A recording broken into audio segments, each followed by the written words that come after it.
Mungkin masyarakat banyak mengenal karantina, tetapi belum banyak memahami atau mengerti benar apa sih karantina pertanian itu.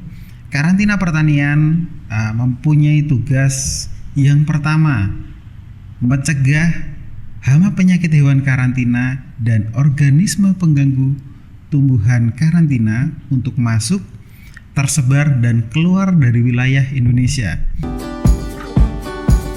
Tokoh nasional yang paling saya kagumin sampai saat ini itu Bung Karno. Kenapa itu, Pak? Karena karisma dan jiwa nasionalismenya beliau, saya sangat mengagumi beliau. Bagaimana karisma dia, nasionalisme dia, kecintaan beliau terhadap Indonesia sangat memberikan inspirasi buat saya bahwa kita harus mencintai negara kita, nasionalisme harus kita tumbuhkan di dalam diri kita.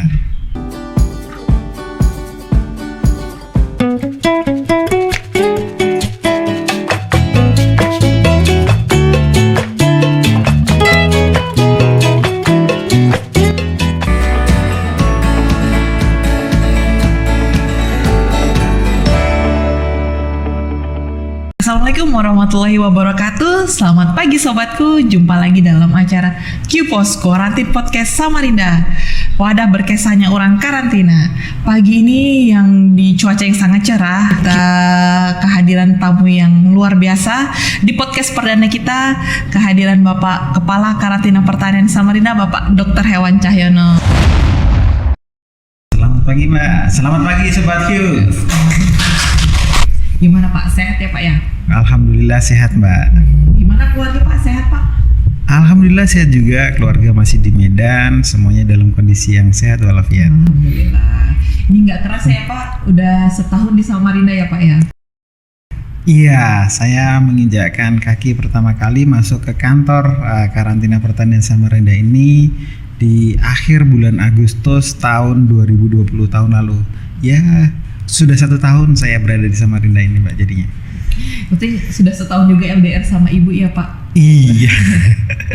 Itu gimana itu Pak perasaannya? Suka dukanya itu apa aja gitu Pak? Aduh, kalau LDR itu nggak enak sih Mbak. Nah, tapi karena tuntutan tugas mau nggak mau kita sebagai karantinawan bersedia ditempatkan di seluruh wilayah Indonesia. Jadi ya harus siap untuk ditugaskan dimanapun, walaupun dengan segala konsekuensinya.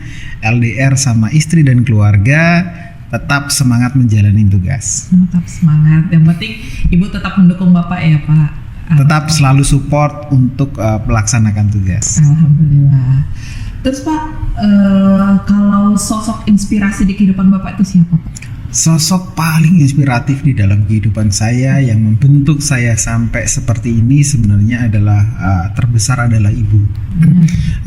Beliau selalu memberikan segala garis-garis tatanan kehidupan bahwa kita harus on the track. Sehingga kita sebagai namanya manusia kadang masih belok ke kiri, belok ke kanan. Nah, itu kalau ingat dengan nasihat ibu, itu saya secara pribadi mencoba untuk kembali ke relnya kembali, Pak. Jadi sosok yang paling inspiratif untuk saya adalah ibu. Kalau sosok inspiratif untuk pahlawan atau orang yang berjasa itu Pak? Tokoh nasional yang paling saya kagumin sampai saat ini itu Bung Karno. Kenapa itu Pak? Karena karisma dan jiwa nasionalismenya beliau, saya sangat mengagumi beliau. Bagaimana karisma dia, nasionalisme dia, kecintaan beliau terhadap Indonesia sangat memberikan inspirasi buat saya bahwa kita harus mencintai negara kita, nasionalisme harus kita tumbuhkan di dalam diri kita. Oh ya Pak, setelah tim cari tahu ternyata Bapak punya hobi basket ya Pak. Itu gimana ceritanya bisa memilih basket dari sekian banyak jenis olahraga Pak? Iya, saya benar-benar suka sama basket itu mulai SMP.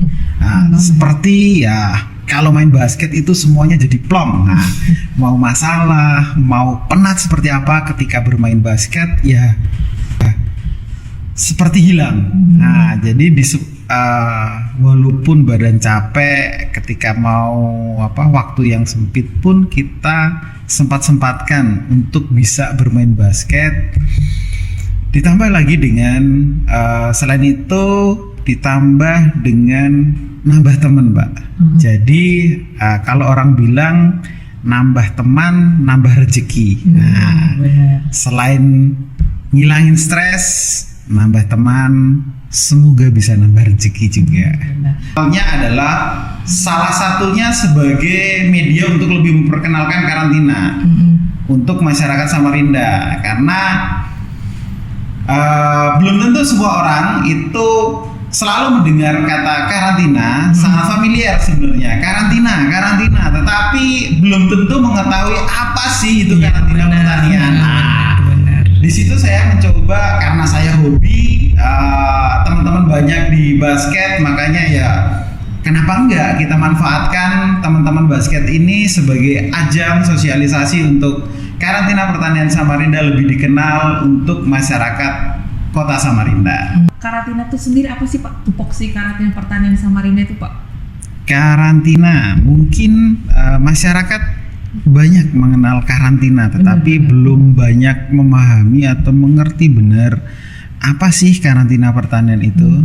Karantina pertanian mempunyai tugas yang pertama, mencegah hama penyakit hewan karantina dan organisme pengganggu tumbuhan karantina untuk masuk, tersebar dan keluar dari wilayah Indonesia. Itu tugas yang pertama. Kemudian yang kedua itu memastikan bahwa pangan dan pakan yang masuk ataupun keluar dari Indonesia itu sesuai dengan standar mutu.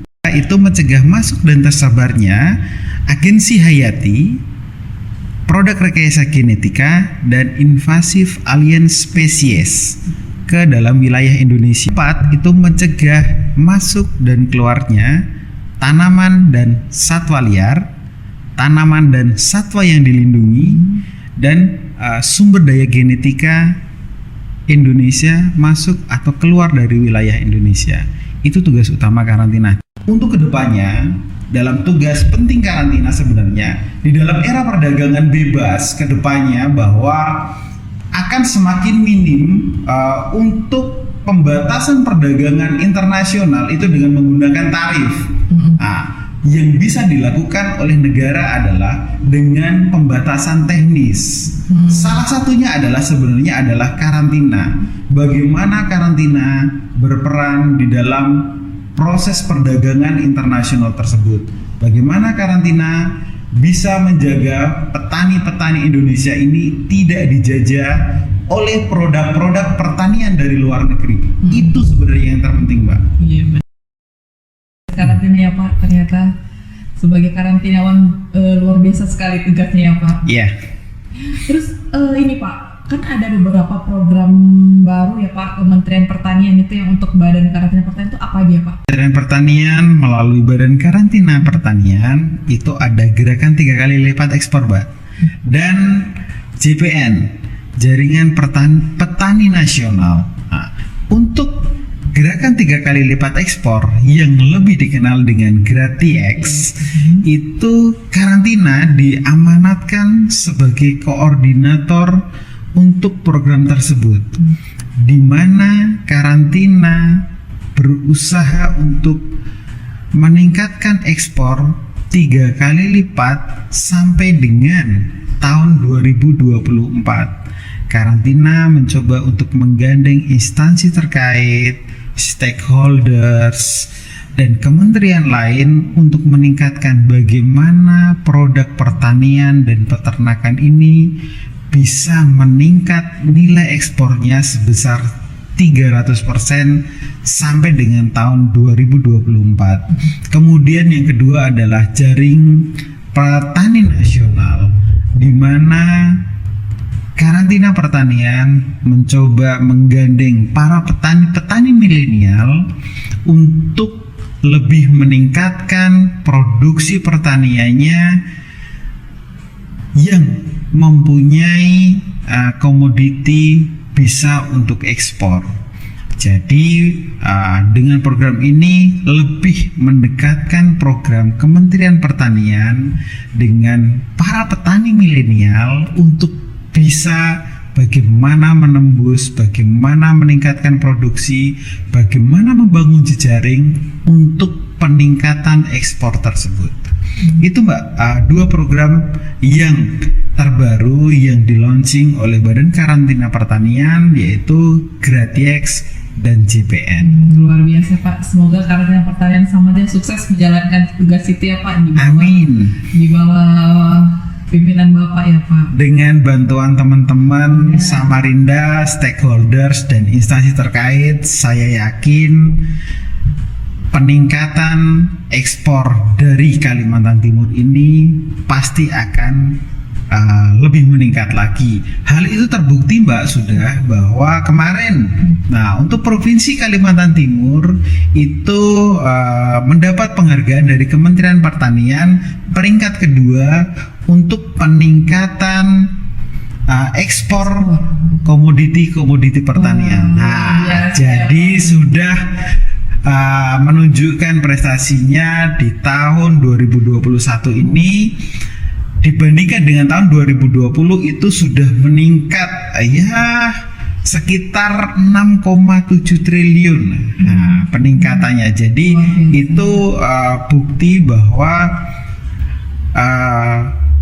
peningkatan ekspor yang lumayan besar, cukup besar untuk produk pertanian di Kalimantan Timur, Pak.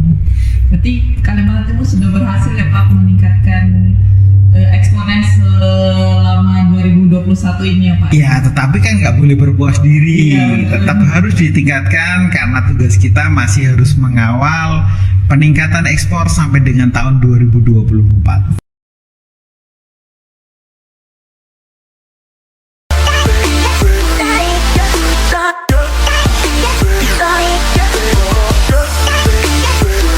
Di segmen mitos atau fakta, kita tanyakan kebenarannya sama Bapak C ya. Dan pertama Pak, Bapak sering kesal terhadap anggota, mitos atau fakta? Mitos. Bapak sering memberikan pressure kerjaan yang tinggi ke anggota, mitos atau fakta? Mitos. Bapak makan 5 kali sehari, mitos atau fakta? Mitos. Bapak nggak pernah ganti potongan rambut dari dulu, mitos atau fakta Pak? Fakta. Yang terakhir, Bapak lebih suka nonton spoiler daripada nonton film fullnya? Mitos. Tapi kalau saya sering marah sama teman-teman, saya rasa belum. Belum ya? Iya. Selama ini sebenarnya saya masih sangat halus menurut saya. Jadi belum. Dan juga saya belum memberikan pressure kerja atau target kerja yang terlalu tinggi buat teman-teman, itu juga sangat belum. Karena ya mungkin ini saya masih pengen membangun tim saya di awal sebenarnya. Kalau ketika membangun 1 tahun, membangun sebuah tim itu pasti akan ada beberapa hal yang akan saya inginkan. Itu masih belum dipahami full sama teman-teman, wajar. Ya Pak, kalau Bapak memang nggak pernah ganti model rambut ya Pak dari dulu Pak? Dari dulu kalau lihat foto-foto saya dari kecil kayaknya muka saya, rambut saya masih belah pinggir. Terus kecuali beberapa event yang harus botak, itu memang sebuah kewajiban kan, makanya botak. Tapi kalau untuk gaya rambut pilihan ya selalu seperti ini dari kecil sampai sekarang ya masih belum. Berarti Bapak termasuk orang yang konsisten ya Pak? Nggak mudah bosen. Kalau itu kan orang lain yang akan melihat, tetapi kalau mudah bosennya sih nggak, saya nggak orang yang mudah bosan dan lebih cepat adaptif sih, sehingga ya mau dalam kondisi apapun ya saya tidak merasa bosan, ya fine aja. Yang terakhir Pak, katanya Bapak suka nonton spoilernya, ternyata mitos ya Pak ya? Mitos. Kalau ada film terbaru, biasanya saya itu pasti nonton. Tapi karena era pandemi COVID, yang gedung bioskop juga ditutup Tutup, semua. benar. Makanya mau nggak mau Spoilernya. nontonnya spoiler. Daripada kita menonton film bajakan, lebih bagus kita nonton spoilernya. Nah, makanya untuk menghargai karya seni para seniman-seniman sinema, lebih bagus kita nonton di bioskop daripada nonton film bajakan. Ya benar, Pak, setuju. Nah, untuk mengisinya supaya tahu alurnya ya nonton spoiler sekali nggak apa-apa lah. Iya benar. Boleh ceritakan sedikit pengalamannya sebagai alumni COVID gimana, Pak?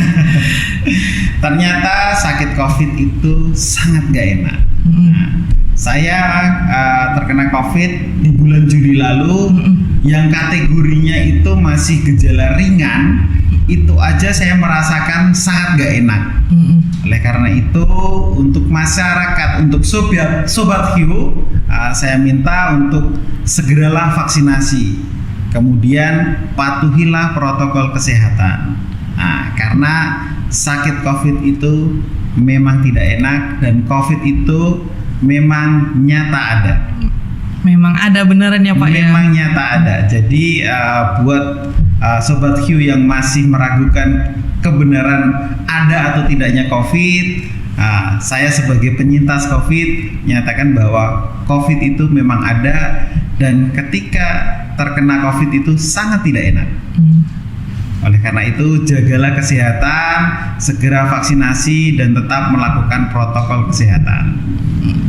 Alhamdulillah sudah sehat lagi ya, Pak ya. Memang tugas Alhamdulillah. karantina ini ada di garda terdepan ya, Pak. Jadi ya sebagai petugas karantina tuh kita menjaga di pintu pemasukan dan pintu pengeluaran ya, Pak. Jadi ya kemungkinan terkontaminasi, terpapar COVID itu lebih tinggi ya, Pak, seperti itu. Oh ya, Pak, ada pertanyaan lagi, Pak. Hal-hal apa sih, Pak, yang paling Bapak takutkan di dalam hidup Bapak? Kalau ada acara disuruh nyanyi, Kenapa itu, Pak? Karena ya saya nggak bisa nyanyi. Dan bahkan untuk menghafal satu lagu full pun, itu saya sangat susah. Sangat susah, makanya kalau disuruh nyanyi di depan umum kayak gitu, lebih bagus janganlah. Daripada tamu-tamunya itu pada lari, lebih bagus gak usah saya nyanyi. Berarti lebih enak menghafal undang-undang karantina ya, Pak? Lebih enak itu daripada disuruh nyanyi ternyata. Ternyata seorang Bapak CY itu takut disuruh nyanyi, sobatku. Kalau hal yang paling membahagiakan apa di hidup Bapak?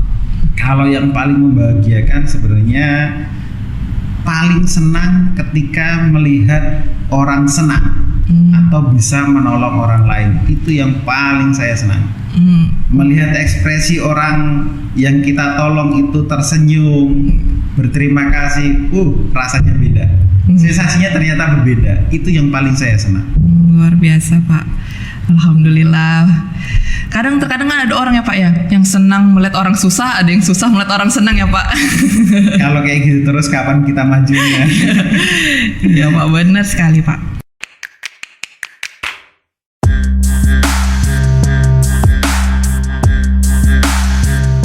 Betul, kita lanjut di pertanyaan cepat. Gini, Pak, harusnya, Pak, setiap saya kasih pertanyaan, jawabnya harus minimal 2 detik ya, Pak, langsung dijawab. Minimal atau maksimal itu, Pak? Oh iya, Pak, maksimal. Maksimal 2 detik. Oke. Maksimal 2 detik, Pak. Oke, pertanyaan pertama. Main basket atau ngopi? Oke. Dibohongi atau membohongi? Dibohongi. Makan atau tidur? Makan. Marah atau nangis? Marah. Shopping atau traveling? Traveling. Samarinda atau Medan? Medan. Apa pertanyaan yang terakhir itu, Pak? Pertanyaan terakhir, saya memilih kota Medan karena keluarga saya saat ini masih ada di Medan, makanya kota pilihan saya masih kota yang dekat dengan keluarga di Medan. Tetapi bukan berarti saya akan memilih Medan terus. Bisa saja memilih Samarinda selama keluarga saya sudah pindah di Samarinda, atau memilih kota Bogor, kota kuliah saya, kalau keluarga saya juga pindah di sana. Nah, Berarti pilihan itu tergantung keluarga ya, Pak? pilihan tergantung keluarga. Domisili keluarga ada di mana? Ya, di situ saya akan memilih kota yang akan selalu saya singgah. Anda adalah rumah, Mbak. Luar biasa. Pokoknya dimanapun tetap enak bareng keluarga ya, Pak? Benar. Karir atau keluarga gimana Pak? Itu dilema, Pak. Tapi kalau disuruh pilihan, harus benar-benar disuruh memilih, ya memilih keluarga. Tapi sebagai karantina sejati ya mau nggak mau ya Pak, kita harus siap ditempatkan di seluruh wilayah Indonesia. Sebagai karantinawan siap untuk ditempatkan di seluruh wilayah Indonesia. Siap, Pak. Pak, untuk closing statement saya minta 3 kata untuk karantina pertanian Samarinda yang lebih baik lagi. Gimana Pak? Karantina pertanian Samarinda bisa meningkatkan integritas, profesionalisme, dan kekompakan. Dan semoga karantina pertanian Samarinda lebih baik lagi ya Pak. Di bawah Amin. pimpinan Bapak. Yap. Terima kasih atas kehadirannya Pak pada siang hari ini. Semoga Bapak selalu sehat, kita semua selalu sehat di masa pandemi ini, dan sampai berjumpa di podcast Q-Pos di episode selanjutnya. Dadah, sampai ketemu lagi Sobat Q.